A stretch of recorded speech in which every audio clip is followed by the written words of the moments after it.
बिस्मिल्लाहिर्रहमानिर्रहीम। पित्ते की पथरी, गुर्दे की पथरी और इसके दर्द का हल। बहुत ही मुख्तसर नुस्खा पेश कर रहा हूँ। आपने सिर्फ हल्दी, सौंफ, मलट्ठी, ये तीनों चीजें हम वजन लेकर बारीक कर लें, इसका सफूक तैयार कर लें और छोटे कैप्सूल भर लें। सुबह दोपहर शाम ताज़े पानी के साथ इस्तेमाल करें।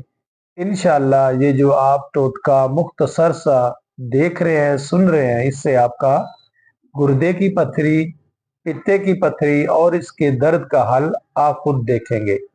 दूसरा ये है कि जब आप खाना खाएंगे, नाश्ता करेंगे, जितने टाइम भी आप खाना खा रहे हो, उसके बाद आपने अजवैन और पुदीने का कॉफी तैयार करनी है, कहवा बनाना है और खाना नाश्ते के बाद आपने चाय नहीं पीनी, ये कॉफी पीनी है। इससे आपको मैदा, blood pressure, cholesterol, uric acid, जोड़ों का दर्द, पेट का बढ़ जाना, ये इंशाल्लाह कॉफी जो अजवैन और पुदीने की आप पिएंगे, इनसे आपको तमाम मर्जों से छुटकारा मिल जाएगा। मजीद आप मेरा नंबर देख रहे हैं स्क्रीन पर, जो भी मशवरा हुक्म हो आप हमसे रब्ता कर सकते हैं।